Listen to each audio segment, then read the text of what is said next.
On repart 25 ans en arrière, Marie. Dans quel moment de ta vie t'étais et qu'est-ce qui t'a pris de créer By Marie? Il y a 25 ans, je passais le grand oral pour être, avocate et puis, j'ai, accompagné mon père dans les salons à Paris. Il avait ouvert une boutique, c'était pas du tout son truc, le prêt-à-porter et instinctivement, j'ai découvert que j'avais peut-être un œil. J'ai pris 1 an, je suis allée à New York et j'ai fait un stage dans un cabinet d'avocat et en même temps, j'ai découvert un esprit, un style très coloré, très riche, très décomplexé, alors même qu'à Paris, la mode était très, noir et blanc et moi, à New York, ben, en fait, j'ai découvert plein de marques, enfin, c'était le début d'une époque, qu'on a appelée l'hippie chic. Donc c'était, très inspirant.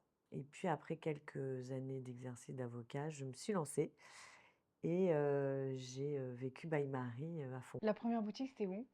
Bah, c'était cet accident, rue Étienne Marcel, que j'avais pas du tout prévu et ensuite ça a dû être, Saint-Tropez, Marseille et avenue Georges V. Donc au départ, tu fais vraiment de la mode et des accessoires. En fait, c'est cette, proposition dans ce niveau-là de créateur coloré, féminin, c'était vraiment les prémices. J'ai pas fait exprès. Tu commences avec, ce niveau de gamme qui est vraiment unique avec des créateurs que tu déniches en fait. Beaucoup viennent de New York et Los Angeles. À partir de quel moment tu te dis: «J'ai envie de faire du bijou»? Assez tôt, mais de manière un peu timide, j'ai commencé en proposant Jackie Aiche, Dezzo, c'est des marques, que j'ai travaillées, il y a plus de 20 ans. Le développement de la joaillerie, est né aussi, en même temps que le covid.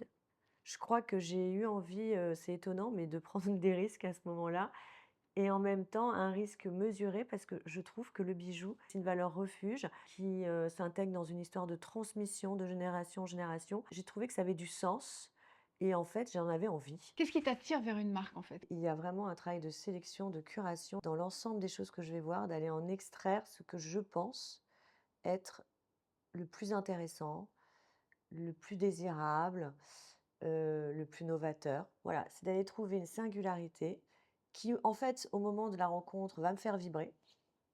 J'essaye de garder ce côté enfantin, cette insouciance. Il faut que je m'émerveille. Et aujourd'hui, là, tu nous as fait une petite sélection avec les marques que tu proposes en ce moment pour lesquelles tu as eu un coup de cœur.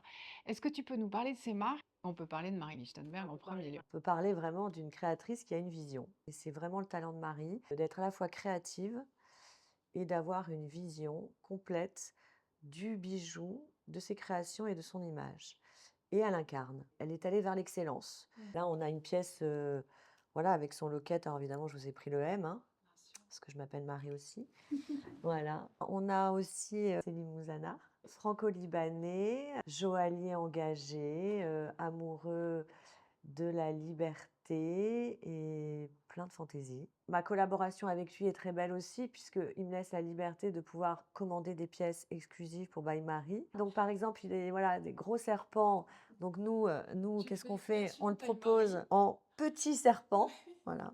Et là, on prépare une mini, ligne déclinée, de la ligne Nina avec de l'émail, des diamants et en forme de petits coussins qui sait très, très bien faire. Une autre marque libanaise que tu as découvert il y a pas longtemps, Oui, je suis très attachée aussi à cette marque. On propose, en France exclusivement chez By Marie, qui est Joël Carat. que tu portes aujourd'hui. Je porte parce que j'ai mon totem. On peut le composer un peu comme on veut, avec de la turquoise, du bois. On peut le proposer avec de la nacre, du corail. J'aime les bijoux un peu objets. J'ai ce côté superstition. Et t'aimes bien aussi les bijoux d'artistes. Là, en ce moment, j'ai une petite envie de proposer, des bijoux d'artistes.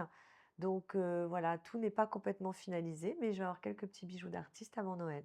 Et dans les marques étrangères que tu as dénichées, alors il y en a une dont je suis absolument fan et qui fait des bijoux d'un raffinement exquis à la japonaise, tout est dans le détail. C'est Tocative. Elle m'a fait craquer avec ses boucles d'oreilles. Là, je les ai en nacre. Elles sont à l'intérieur serties d'or. Elle les propose dans des agates, des pierres, on dirait des paysages d'Arizona. Alors, c'est d'une poésie incroyable et alors là, je suis tombée en amour. Alors une marque aussi, qui est une marque grecque. Lito, elle a sorti une gamme, sorte de chaîne avec des pierres, du diamant, du rubis, des émeraudes, baguettes. Les couleurs sont mélangées. Elle les a déclinées en créole et j'ai eu envie de faire ce retour Aussi parce que la personne m'éclate, quoi. Donc cette année, tu as fêté les 25 ans de By En Marie. fait, je l'ai faite tout au long de l'année. On a fait une capsule avec une amie, Jeanne, L'amour by Marie, sur la thématique Hawaï.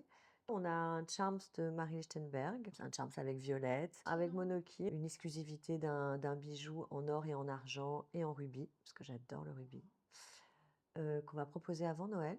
Plein de surprises qu'il faut continuer à travailler.